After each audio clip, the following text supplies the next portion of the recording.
سعد موسیٰ پٹیل وہ آئے اور حضرت عمر رضی اللہ عنہ کی شان پر تقریر پیش کریں۔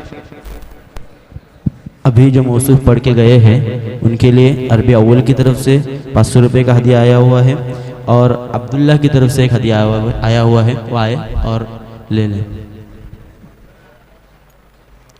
السلام علیکم ورحمۃ اللہ وبرکاتہ۔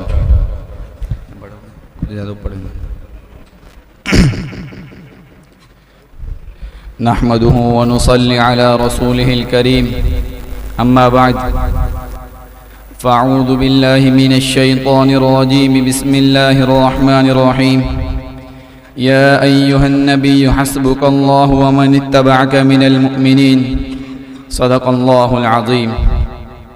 وقال النبي صلى الله عليه وسلم: لو كان بعدي نبي لكان عمر بن الخطاب، او کما قال علیہ الصلاۃ والسلام۔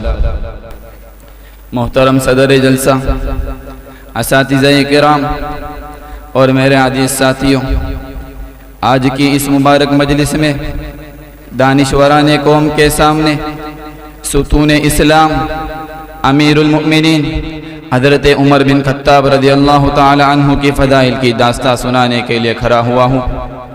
امید ہے کہ آپ حضرات میری حوصلہ افزائی فرمائیں گے۔ محترم سامعین کرام، حضرت عمر بن خطاب رضی اللہ تعالی عنہ خاندان قریش کے معزز افراد میں سے ہے۔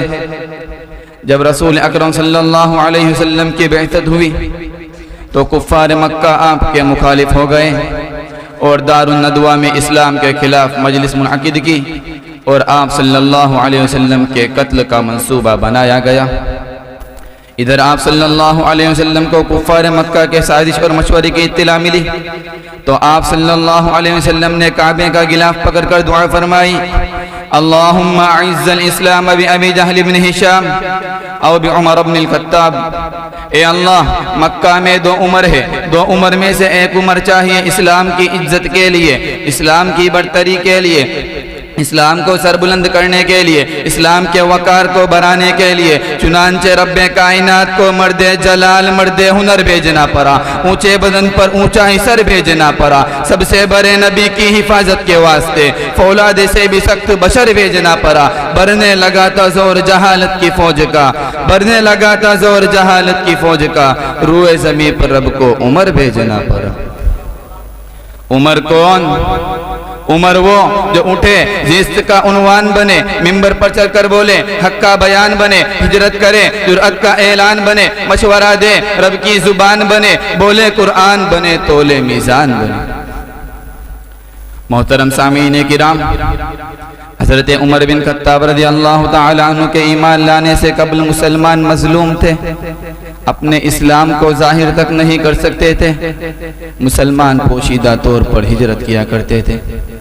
چنانچہ خطیب کہتا ہے جس نے سب سے پہلے علانیہ طور پر ہجرت کی عمر بن خطاب ہے، جس نے کلمہ حق پر پھر نہیں چھپایا عمر بن خطاب ہے، جس کے سائے سے کفر لرزتا تھا عمر بن خطاب ہے، جس کے سائے سے شیطان بھاگتا تھا عمر بن خطاب ہے، جس نے 4000 مسجدیں قائم کی عمر بن خطاب ہے، جس نے 900 جامع مسجدیں قائم کی عمر بن خطاب ہے، جس نے نبی کے بیٹی کا سب سے زیادہ احترام کیا عمر بن خطاب ہے، جس نے مکہ سے مدینہ تک اسلامی چھاونی قائم کی عمر بن خطاب ہے، اس کے بارے میں آقا نے تاریخی جملہ کہا۔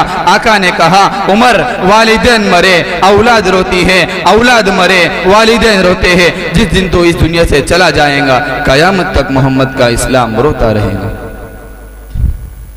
محترم سامعین کرام، یہ وہ عمر بن خطاب رضی اللہ تعالی عنہ ہے جب خلیفہ بنے تو عناصر اربع پر حکومت کی، زمین پر حکومت کی، زمین کانپ رہی تھی، ٹھوکر لگا کر کہا تھم جا، وہ تھم گئی۔